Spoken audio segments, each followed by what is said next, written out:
가끔씩 전철역에서 전단지를 받게 됩니다. 여러 광고들이죠. 한 번은 전단지를 받았는데 아파트 광고예요. 신축 아파트가 바로 학교 옆에 이제 세워지는데 그걸 이제 선전하는 것이죠. 빨리 이제 분양하니까 빨리 신청해라. 이런 이제 내용이고, 그 광고의 포인트가 두 가지였습니다. 참 좋다, 이 아파트 참 좋다. 물론 현대식이고 다 좋은데 그 입지상 좋은 점 두 가지를 이야기했어요. 한 가지는 전철역 앞이다. 참 그 입지 조건이 좋은 거죠. 그 다음에 한 가지는 명문학교 옆이다. 여러분 아시죠? 명문학교가 어딘지. 동아고를 일컫습니다. 웬만한 사람 다 합니다. 보자마자 명문학교, 동아고 이렇게 알 수 있었습니다. 한번 쭉 이 동아고등학교에 대한 기사들 잡지에 나온 거, 신문에 나온 거 제가 인터넷에서 쭉 훑어봤습니다. 1950년대에 이제 공민학교로 출발한 이 학교입니다. 공민학교. 정식 인가받지 않는 그런 도농 공민학교 이렇게 출발했더라고요. 한 20여 년이 흐른 다음에 이제 이 학교가 고등학교로 정식 등록 허가를 받았습니다. 그 즈음에 우리 고 유경화 장로님이 이 학교를 인수하게 되신 것이죠. 그래서 한 40여 년 동안 지금까지 흘러오고 있습니다. 많은 사람들이 동아고등학교 좋은 학교다, 명문 학교다 이렇게 이야기를 합니다. 또 우리 건강하고 있고요. 그런데 처음부터 이 학교가 그렇게 이름난 학교가 아니었다고 합니다. 좀 열악한 환경이었고요. 또 우리 장로님 또 우리 이하로 권사님이 이 학교 인수할 때는 정말 학생들이 공부도 잘 안 하려고 하고요. 또 서울에서 고등학교 떨어지는 학생들이 여기 와서 이렇게 그 학생들이 많았다고 합니다.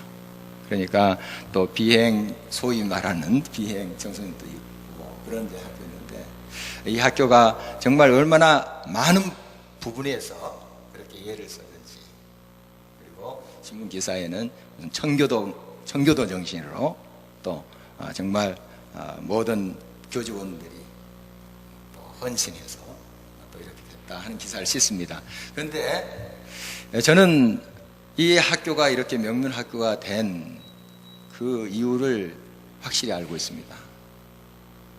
그렇게 열악한 학교들이 다 그러면은 지금 40여 년이 흐른 다음에 명문 학교가 돼 있어야죠.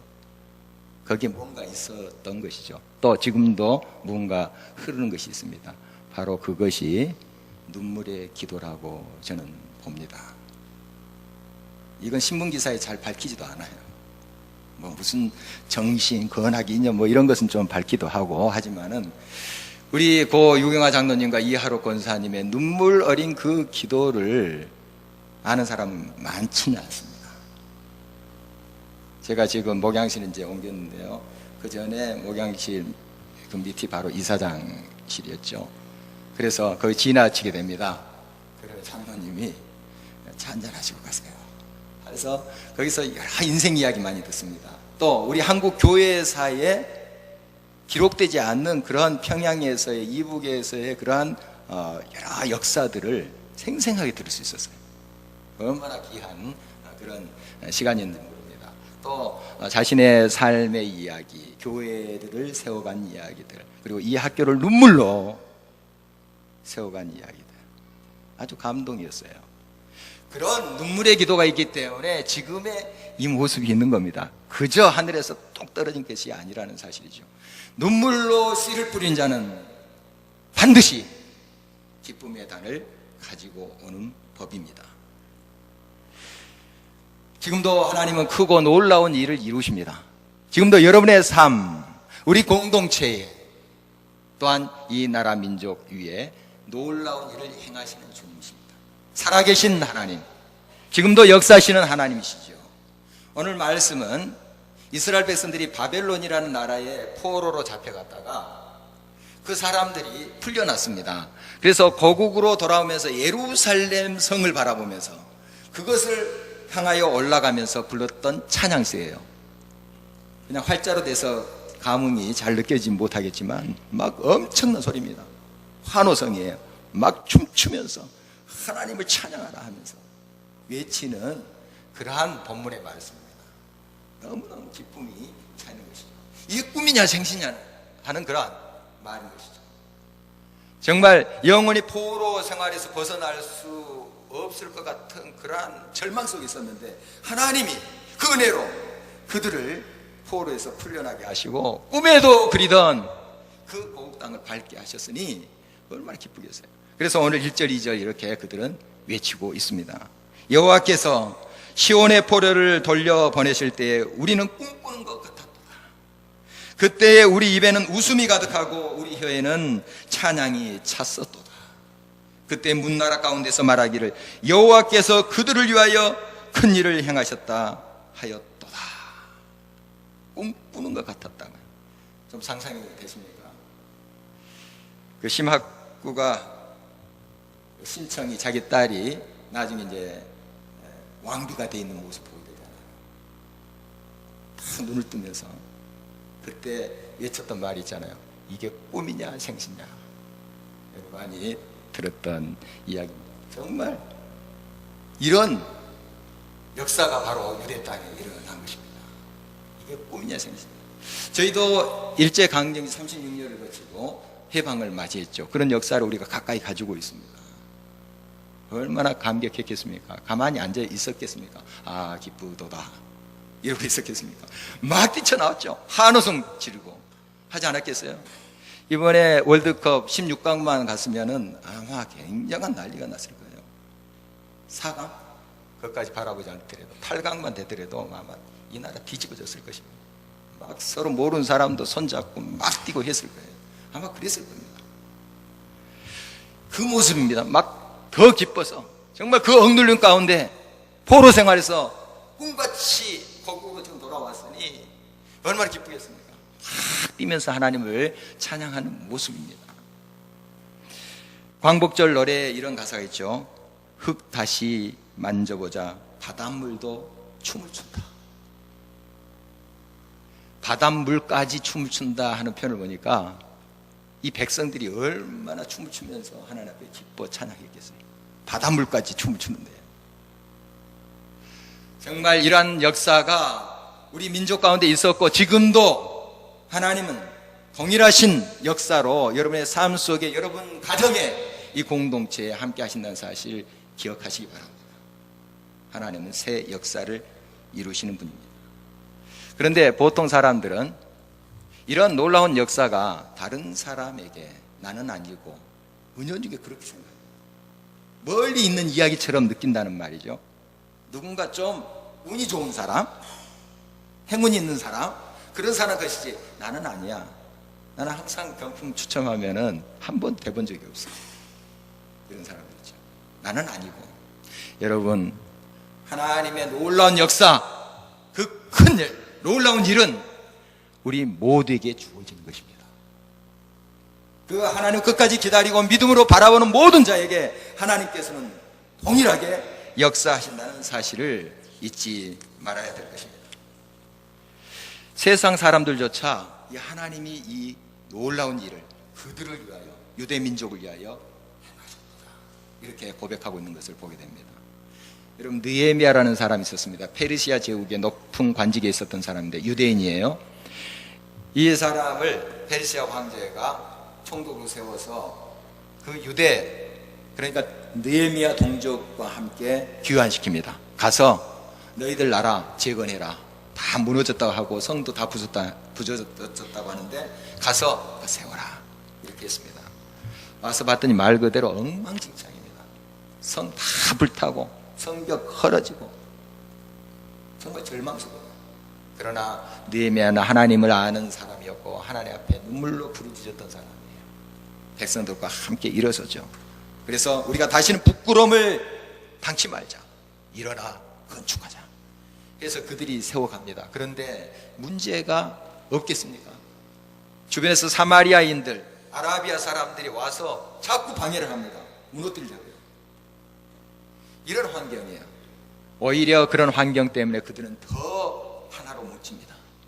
그리고 하나님을 바라봐요. 며칠 만에 이 예루살렘 성을 중건합니까? 52일 만에. 2달도 채 걸리지 않았습니다.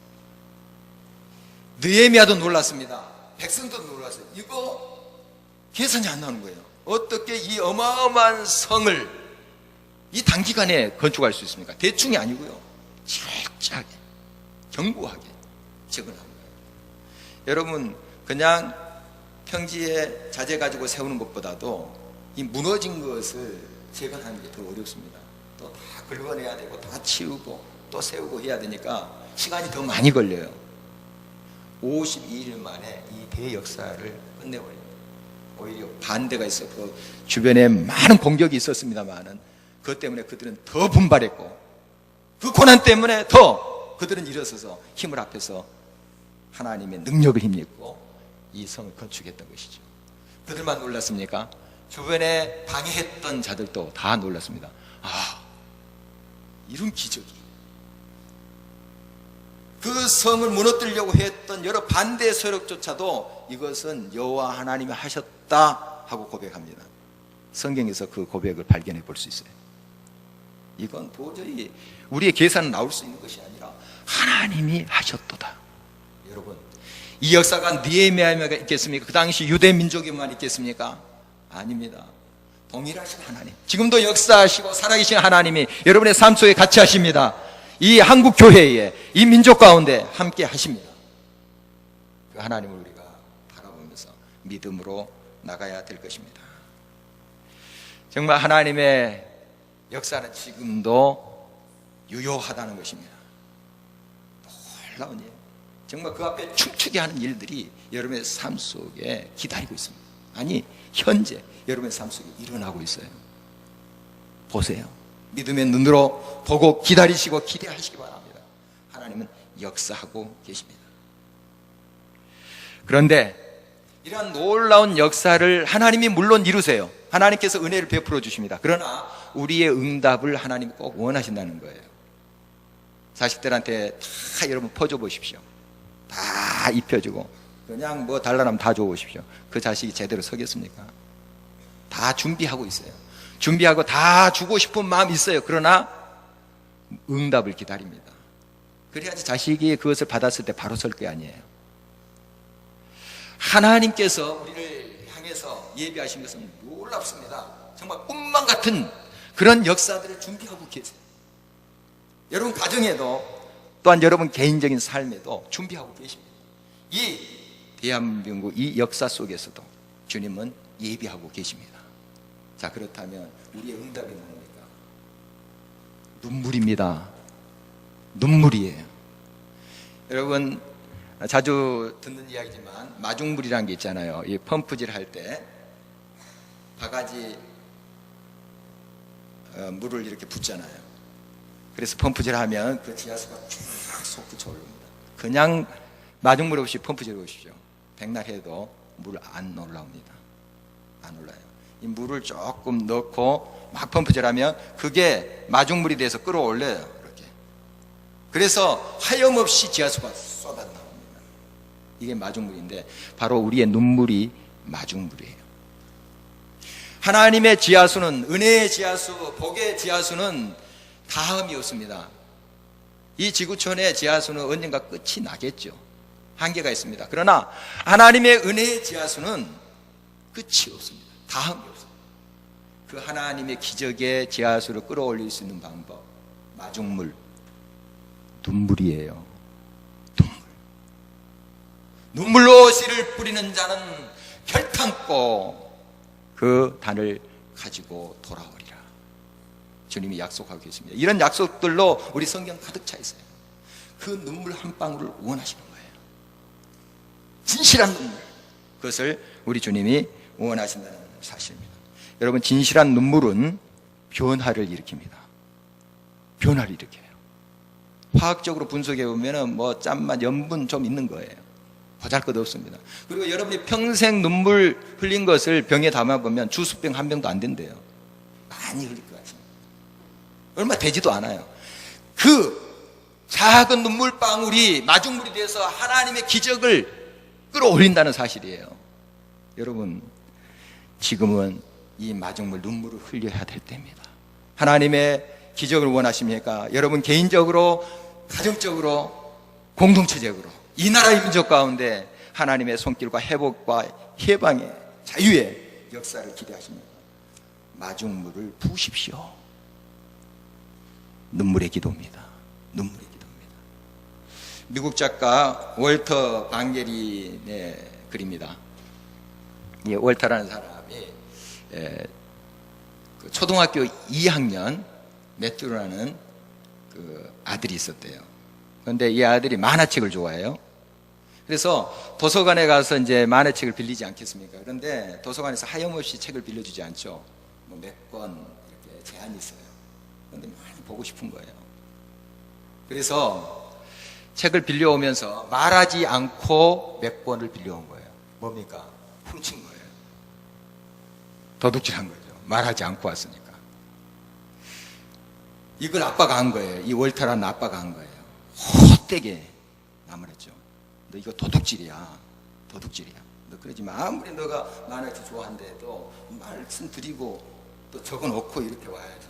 이렇게 가지고 오면 되냐. 어찌했어요. 그래서 그 아이의 손을 잡고 이제 그 도서관에 갔어요. 사사한테 싹싹 그랬대요. 사사가 좀 아들 교육 좀 잘 시키시.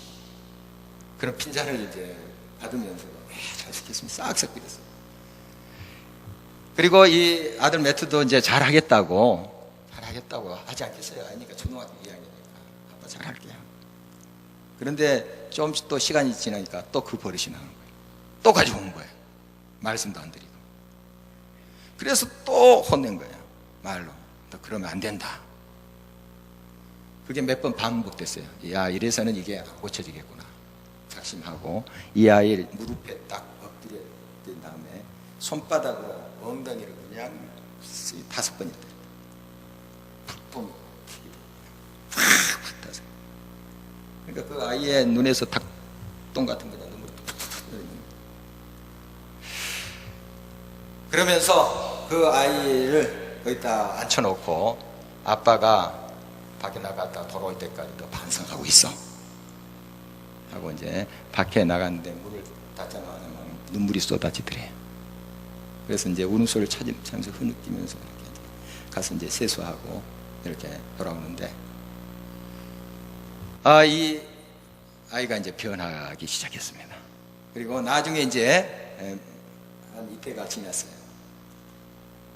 엄마랑 이 매튜가 이제 차를 타고 가는데 이 아이가 엄마한테 그때 일을 이야기하는 거예요.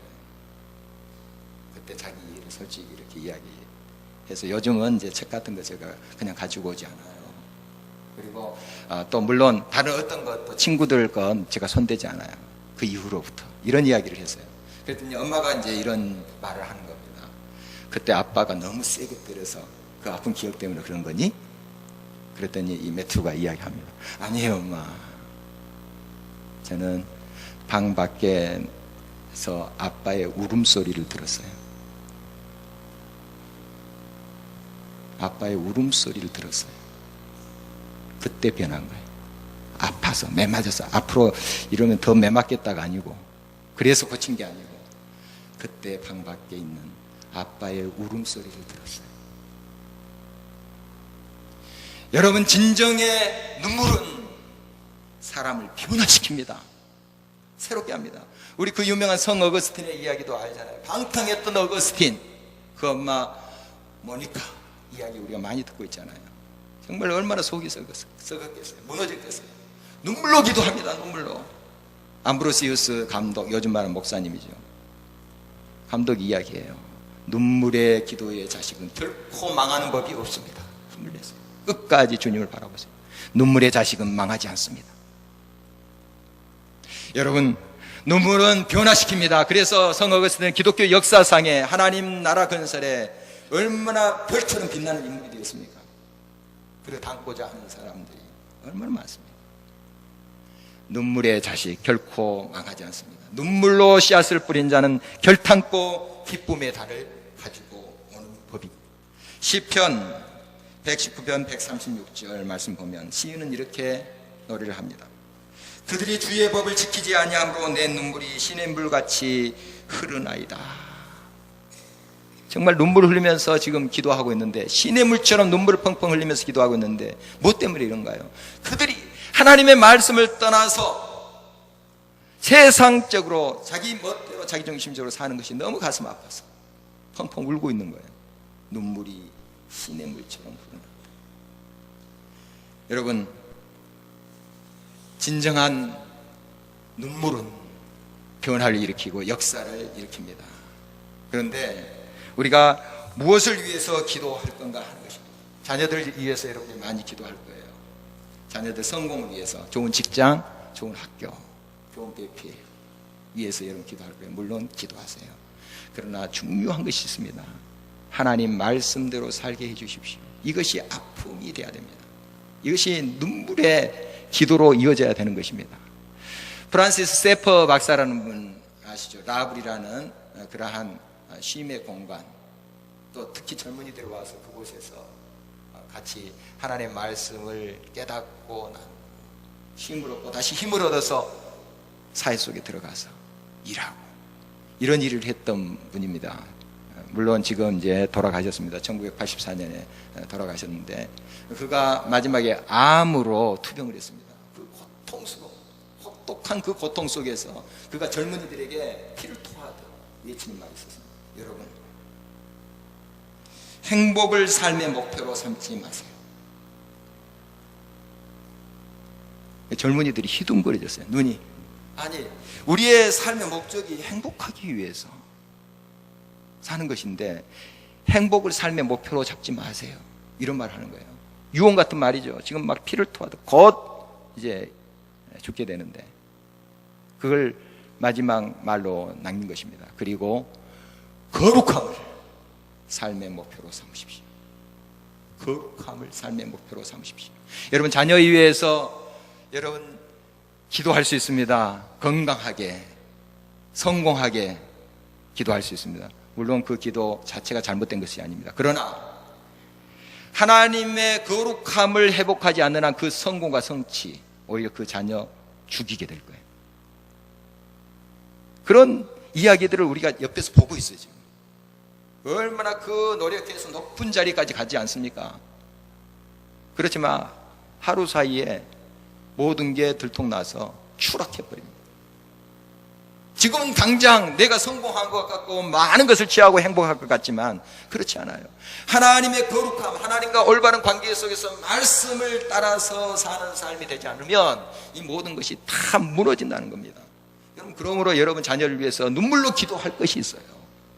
내 자녀가 하나님 말씀 앞에 거룩함으로 서게 해주십시오. 하나님의 뜻대로 이 시대 가운데서 바로 살게 해주십시오. 이것이 여러분의 아픔이 돼야 돼요. 눈물이 쏟아져야 됩니다. 시냇물처럼 내 눈물이 흐르나이다.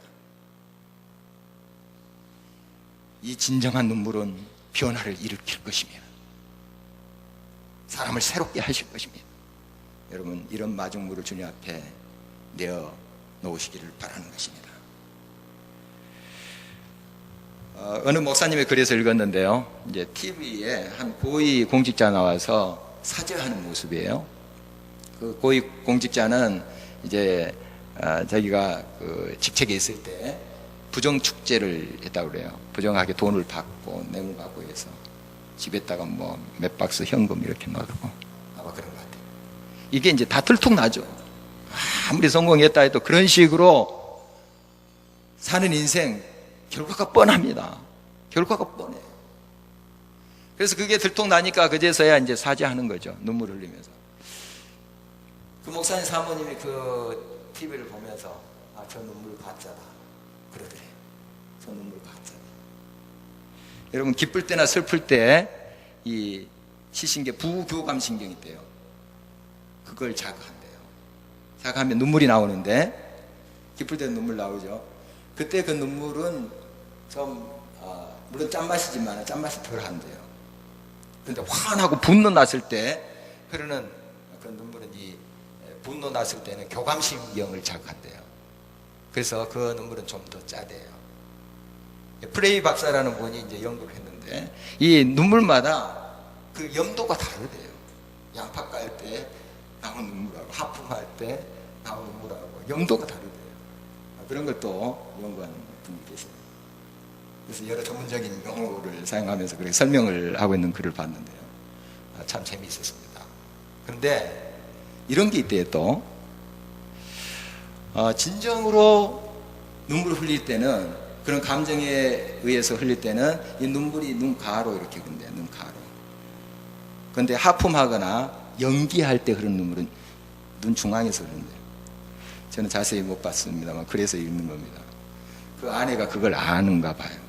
야, 저거 가져라. 여러분, 진정한 눈물, 그것이 역사를 일으킵니다. 진실된 눈물, 하나님 앞에 동의하면서 가슴 아파하면서 주님 앞에 나가는 그 기도를 하나님께서 들어주신다는 것입니다. 지금도 하나님은 이 눈물의 기도를 기다리고 있습니다. 여러분, 하나님 앞에 애통하면서 나갈 때 하나님은 역사하십니다. 시편 34편 18절 말씀 보면, 여호와는 마음이 상한 자를 가까이 하시고 중심으로 통회하는 자를 구원하시는도다. 우리 예수님께서도 마태복음 5장 4절에 애통하는 자는 복이 있나니 저희가 위로를 받을 것이며. 여러분, 자신의 죄성에 대해서 애통해 하십시오.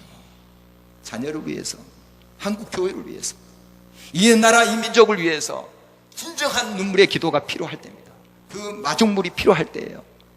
진정한 눈물은 역사를 일으킬 것입니다. 이 민족을 회복시키실 것입니다. 여러분의 자녀를 새롭게 하실 것입니다. 하나님 앞에 그 마중물, 눈물을 들이십시오. 지난 6월 14일 성공회 대학교에서 예술 목회 포럼이라는 게 열렸는데요. 저는 그곳에 참석하지는 못했습니다만은 우리 교계 신문에 난 쭉 그 내용을 실었더라고요. 그래서 읽어봤는데요. 한 교수님이 이런 이야기해서 공감이 많이 됐어요. 물론 그분도 이제 한 요한에서 매치라는 그 신학자를 인용해서 한 말인데요. 너무나 이제 우리 크리스찬들이 이 고통의 문제에 대해서 심각하게 생각을 하지 않는다는 거예요. 그냥 빨리 조급하게 빨리 응답받고 빨리 뭔가 해결되고, 물론 그렇죠. 고통을 여러분 좋아하시는 분들이 어디 있겠어요. 다 빨리 지나갔으면 그런 마음이죠. 그러나 여러분, 이 고통의 시간에 대해서 정말 또 귀함을 느껴야 됩니다. 그 가운데서 철저히 나의 절망을 느껴보면서 내가 스스로 일어설 수 없음을 알고 오직 나를 이끄신 분은 여호와 하나님밖에 없구나, 이것을 만나야 되는데 그 고통의 과정을 막 생략해 보려고 그래요. 딱 듣고 빨리 치료받고 빨리 일어서고, 이런 조급성이 우리에게 있다는 거예요. 예수님의 그 십자가 부활을 예를 들더라고요. 예수님이 금요일에 십자가에 돌아가셨죠. 그 요일상으로 금요일 날 이제 십자가에 돌아가시고 부활하신 날이 주일 아침이에요. 그러면 그 사이에 토요일이 있습니다. 토요일. 그런데 우리는 흔히 이 금요일 성금요일을 하죠. 또 주일 부활주일, 두 가지는 많이 묵상해요. 예수님이 고난받으시고 십자가에 고통당하시고 많이 묵상해요. 그리고 부활의 기쁨. 그런데 그 사이에 있는 토요일에 대해서는 우리가 잘 묵상하지 않습니다. 이 토요일을 성토요일이라 하더라고요. 그리고 영어로 블랙 세터데이, 검은 토요일 이렇게 부릅니다. 성토요일. 이 성토요일에 대해서는 별로 묵상을 하지 않아요. 예수님이 죽음 가운데 고요하게 잠들었어요. 모든 것이 끝난 것 같아서 절망스러운 것이죠. 이 시간을 기다리지 않고 부활의 아침을 빨리 만나려고 한다면 너무 조급한 거죠. 여러분, 진정 토요일이 있기 때문에, 그 블랙 세터데이가 있기 때문에 이 주일이 있는 겁니다. 부활의 아침이 있는 거예요. 여러분이 지금 고난의 그 과정이 있기 때문에 모든 것을 합력해서 선을 이루시는 주님의 손길을 경험하게 되는 겁니다. 너무 조급하게 모든 게 다 감사하고 그냥 너무 쉽게 이렇게 해서는 안 된다 하는 것에 참 공감이 갔습니다. 여러분, 지금 하나님께서 놀라운 일을 예비하시고 정말 여러분 춤을 추게 하실 거예요. 하나님 약속대로 그 유대 백성들처럼 옛날 우리가 맞았던 광복절처럼 뛰게 하실 거예요. 그러나 너무 조급해 응대하지 마시기 바랍니다. 주일이 있기까지 토요일의 과정이 있습니다. 그 시간은 끝까지 하나님을 바라보면서 이 시간은 하나님 앞에 진실한 눈물을 흘려야 될 때라는 사실, 하나님께서 베푸실 놀라운 그 기적의 강수를 되는 마중물이 된다는 사실, 여러분 이 눈물을 흘려야 된 때인 것을 여러분 기억하시고 날마다 주님 앞에 믿음으로 나가는 우리 모두가 되었으면 하는 것입니다. 여러분 눈물의 씨앗은 반드시 풍성한 열매로 변화가 될 것이고 여러분에게 안기게 될 것입니다.